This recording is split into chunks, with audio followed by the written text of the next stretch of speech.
Speaking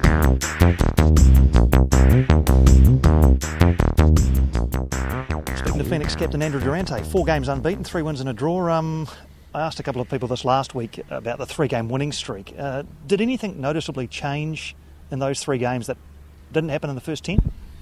Ball went in the back of the net, which was a thing that's probably been the biggest problem in those first 10 games. I think in terms of the way we played and the way we approached the game, nothing changed from round 1 to round 13. So probably we've been a lot more solid in defence. We've been pretty stingy giving goals away as of late, which is good.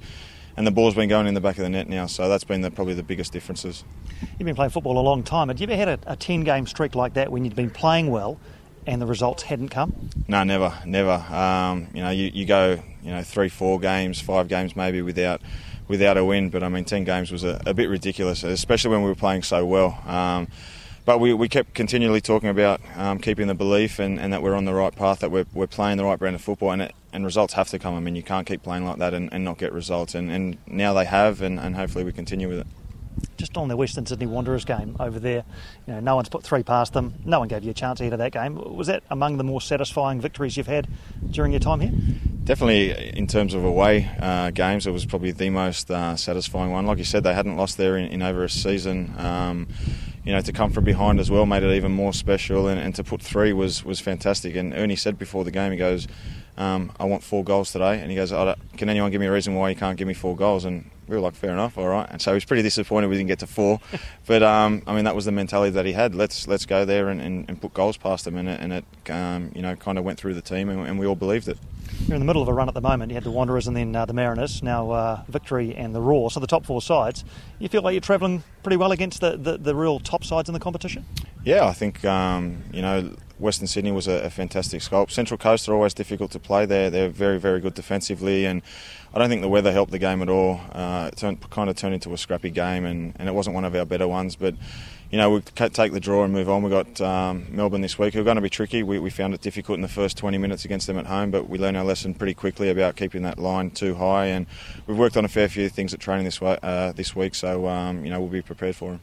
Michael Boxall at right back. I mean, it's not a position he's necessarily accustomed to. Hasn't played a lot there. Are you and Siggy having to talk to him a lot about the intricacies of playing at fullback? Yeah, it's really difficult for a centre back to go out and play there. I've done it a few times in my career, and it's it's so different to playing as a centre back. You're really exposed out there on your own, and you generally have the best player or the trickiest player coming at you most of the game. So it's always difficult, but the last 2 games, I think he's been really good.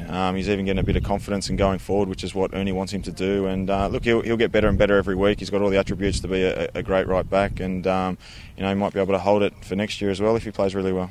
And out to the left, Manny Muscat. I mean, has he had a bit of a change of mindset about where he prefers to play? Do you think he'd still prefer to be in midfield, or is he quite happy out there at left back? I think he's enjoying being back in the back line.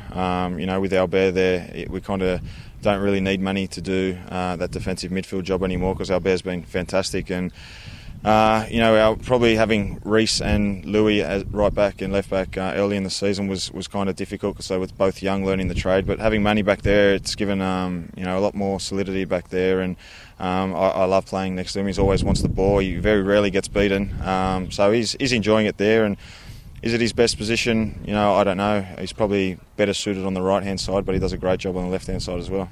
How do you assess Melbourne Victory at the moment? They've had a few players away with the under-22s, had a couple of injuries, a suspension, an extra match, of course, midweek. I mean, not a bad time to get them. Yeah, I mean, they are missing a few key players, but they're a very well-drilled team. Everyone knows their roles in the team. I think they'll be pretty confident, considering last time we played them, they played quite well against us.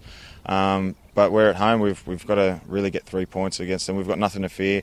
We're actually pretty excited about playing them to test where we are at. They're one of the top 2-3 teams in the league, in my opinion. I think they're a very good team. So we'll see where we're at on Saturday, and hopefully we can turn them over.